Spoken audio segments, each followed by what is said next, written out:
You know, as we await the verdict in the case of Kyle Rittenhouse, who murdered two individuals in Kenosha, Wisconsin on August 25th of last year, as we await the verdict from the jury, I had a simple, I wanted to lay out something for you. You know, something that got brought up during the trial, but I think a lot of people overlooked. And I really wanted to, kind of hone in on it, so to speak. Why did Kyle Rittenhouse really visit Kenosha, Wisconsin on that night? You know, they kind of hit on that in the trial, but they just touched the surface of it. I really wanted to go deeper into the reason why not just Kyle Rittenhouse, but large groups of pretty much all white men showed up with weapons and axes and bats and melee type weaponry and AR-15s and body armor. Why they really visited Kenosha, Wisconsin? Because, nobody really wants to talk about why they really visited Kenosha, Wisconsin. Except for me. You only hear this here. And that's why I want to share it with you. You see, it's my belief that Kyle Rittenhouse and all of those white Anglo-Saxon men with their weapons,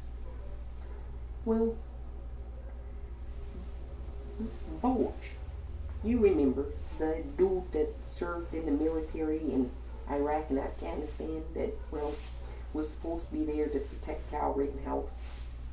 The prosecutor, he asked him, why did you guys come to Kenosha, Wisconsin? You're from different parts of the state of Wisconsin.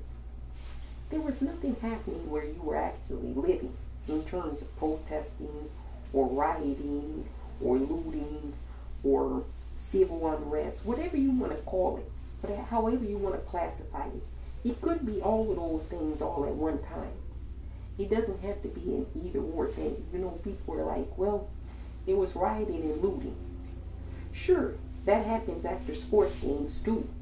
But that doesn't mean that all the fans that went to the sports game and participated in watching the sports event and then had fun, maybe drank with their family, and then left after the sports game are responsible for, the fans that got a little too tipsy and, started to loot and cause damage in property.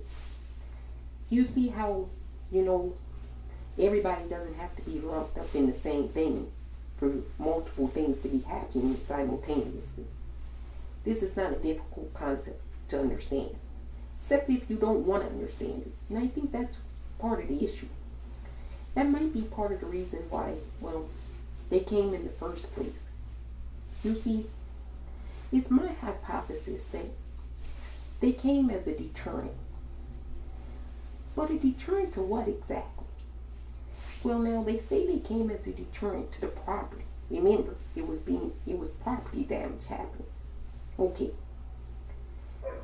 And, it seemed like it was out of control, is what they said. Now, wait a minute. Here's the problem with that. If something's out of control, and you have a system in place that you yourself claim that you abide by, which is law enforcement. You see, people were protesting the system of law enforcement, how it inadequately worked. You see, because Jacob Blake was shot in the back 7 times. So people were upset at the Kenosha Police Department for not working properly. And you say you went down to Kenosha to, because the situation was out of control. But then you also say that you support the police. The police were still in Kenosha. So you somehow as vigilantes think that you can do a better job than law enforcement? Isn't that proving the point that, that people were protesting for in the first place? That the system is ill-equipped to do its job correctly? Seems like it would be. See, but that's not really why they came down there. Because I would have asked those type of questions during the examination. The prosecutor didn't want to go into, well, underneath the iceberg like I want to do. The prosecutor knew that they were lying. He just went along with the surface level lie. That they were there as a deterrent with their AR-15s. And they were there to protect property. He knew they were bullshitting. And I certainly know that this is the big leagues. And when you tell the purple people's owl something, you got to be able to really substantiate and back it up. Because you can't bullshit this. You don't get to be like this and think that you can bullshit this. No. I'll tell you why they really visited Kenosha with their weaponry. They went down there because they made an assumption. An assumption that they soon found out wasn't true when they arrived and were part of the, well, event that took place that night. You see, they made an assumption that because it was a Black Lives Matter protest, quite naturally everybody that was going to be there was, well, looting and rioting and causing mayhem. And because it's a Black Lives Matter, emphasis on black, they thought that there was going to be black people there. So they could use their weapons if they saw them, well, misbehaving, acting like savages. You see, quintessentially, Anglo-Saxon conservative white men think that black people are inhuman. I'm just going to put that out there because you got to get to that point of understanding why any normal individual would show up with weapons like it's a military war zone in your own country and you don't believe that law enforcement is equipped to handle it. You got to get to, well, the nitty-gritty of the whole thing. And see, Americans love telling lies to themselves. They're used to lies. Americans are generally liars. You saw that in the trial. Everybody was lying. There wasn't a person that didn't lie. Kyle Rittenhouse is a pathological liar. He lied about everything. He lied about being an EMT. He lied about, well, being a cadet. He lied about, well, his age. He lied about the reason he was there, what his purpose was for. So Americans generally love liars because generally Americans are, well, liars themselves. Now, we got to go back to why they were really there in Kenosha. They were there in Kenosha, well, because they thought everyone there was, well, a criminal, a thug, a gangster. You know, all the things they say they don't believe because the media tells them that. But yet they're the primary consumers of the media that they don't believe. Can you believe it? People that say they don't believe the media, yet regurgitate everything that the media says, but say they don't believe it. If you don't believe something, why do you pay attention to it? Why do you participate in it? I haven't had a TV in decades now. I don't watch TV. Yet I'm accused of being a propagandist for media companies that are corporate. The last time I looked, a socialist Marxist cannot support corporate media. Now, state-run media, which is a hybrid of American media, because you got to understand, it's not only just corporate, it's state-run. State-run media is a different story. Sometimes the state is okay, sometimes the state is not okay. So it depends on what propaganda they're giving out. It can't just be, well, it's wholesale garbage, because it's state-run propaganda. But anyway, they really thought that there was going to be a lot of action. So that's why they brought their weapons. They were, well, looking to do justice, vigilante style. And well, when it was nothing but dumpster fires and people chanting down the street, it got sort of kind of boring. Because, well, that's what happens when you make assumptions about things that you know nothing about. Things generally aren't the way they, well, turn out to be. That's why they say when you assume, you make an ass out of you and me. They made assumptions about, well, what was happening in Kenosha. Now, what a intelligent, high-frequency individual or creature would have done is, well, they would have actually gone to Kenosha without weapons and, well, actually observed the environment that they were going into. You have people that say they have military experience.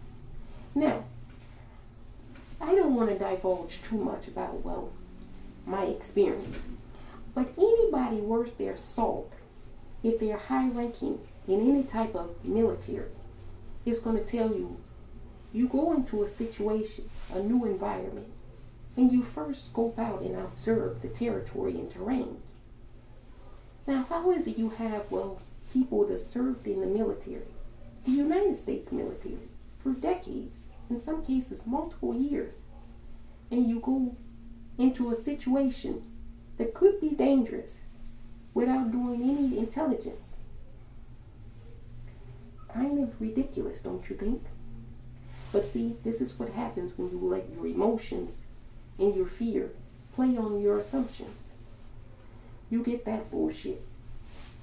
Now, Kenosha, the 3 nights after Jacob Blake was, well, shot.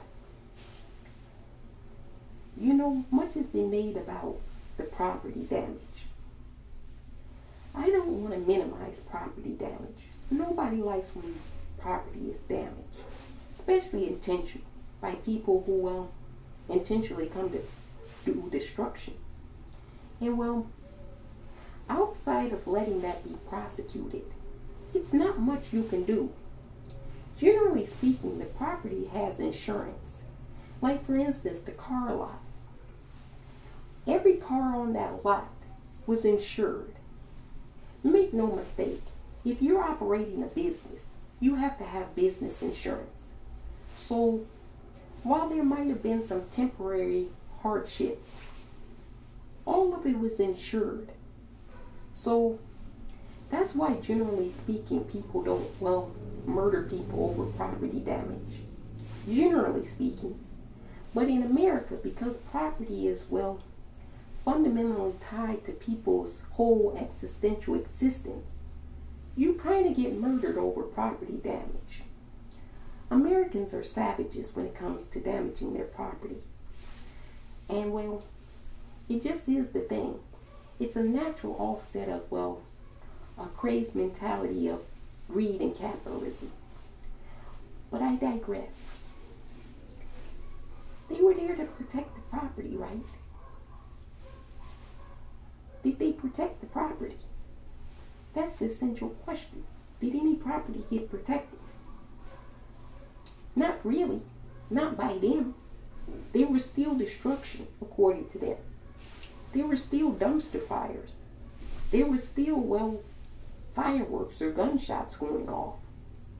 So, if you came as a deterrent, you didn't deter people from setting the dumpsters on fire. You didn't deter people from breaking the cars in the car lot, because they admitted that they wouldn't have used their weapons on people if they had saw them destroying property. So, right there, it's a contradictory statement. You say you're acting as a deterrent by, well, coming down with weapons. But if you see somebody doing property damage, you wouldn't use your weapon. So that's not the reason. You see how that is easily proven to be a lie? No. Like I said before, and now I'll elaborate. In America, anything and everything has to do with race. No matter how many times people lie and say they don't focus on race. That's the existence and bane of the American experience, is to focus on race. So, all these people really had was the assumption that it was a Black Lives Matter protest that was occurring. And because all of those protests were occurring, those people had to be responsible. All of them had to be responsible for, well, the property destruction. So all of them must have been, well, they must have been dealt with justly. And according to them, justice is, well, them bringing AR-15s. Look, you don't bring an AR-15 and walk out on the street to go and buy ice cream. Let's cut the bullshit out. If you bring out AR-15s and body armor, you're going to do some battling. That's just the nature of the beast. So you didn't bring an AR-15 to go to the ice cream shop. So cut the bullshit. They brought those weapons to, well, kill people.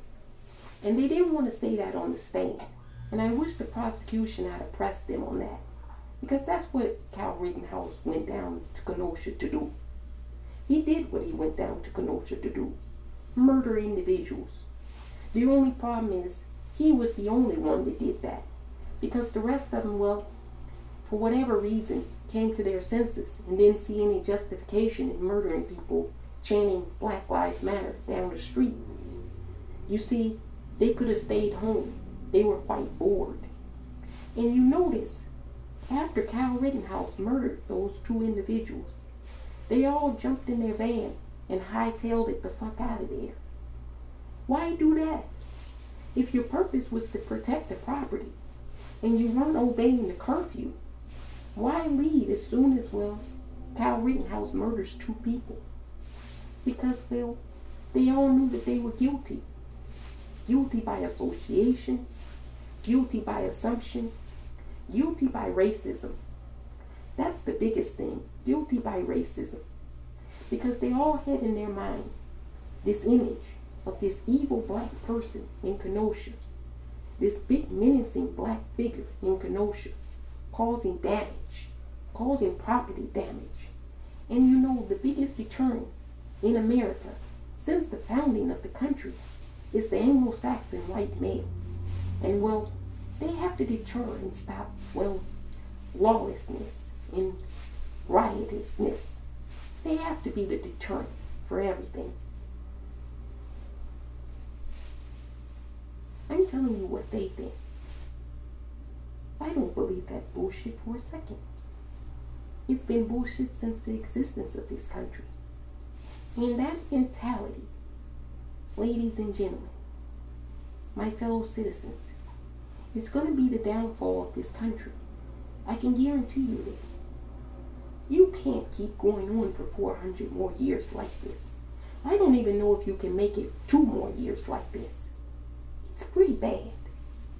And it's not going to get better until you really want to address the real issue at hand. You see, people are so conditioned to lie to themselves and to be evasive with everything that now we're sort of kind of at the end of the road. You know how they said the car lot was, well, he was cornered in, and you zoom out with the drone, and you see a big old wide open space? Kyle Rittenhouse wasn't cornered in, but, well, McGinnis said it was sort of kind of a dead end. A bit, quote, a bit of a dead end. Now what the fuck is a bit of a dead end? Either something is completely a dead end, or it's not. There's no such thing as a bit of a dead end.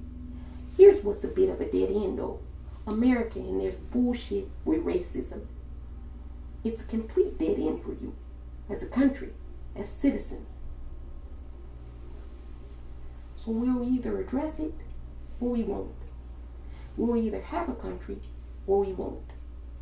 But these assumptions, they're deadly. And increasingly, they're becoming more deadly and deadly for American citizens. You gotta stop making assumptions about things that you know nothing about. It's quite deadly.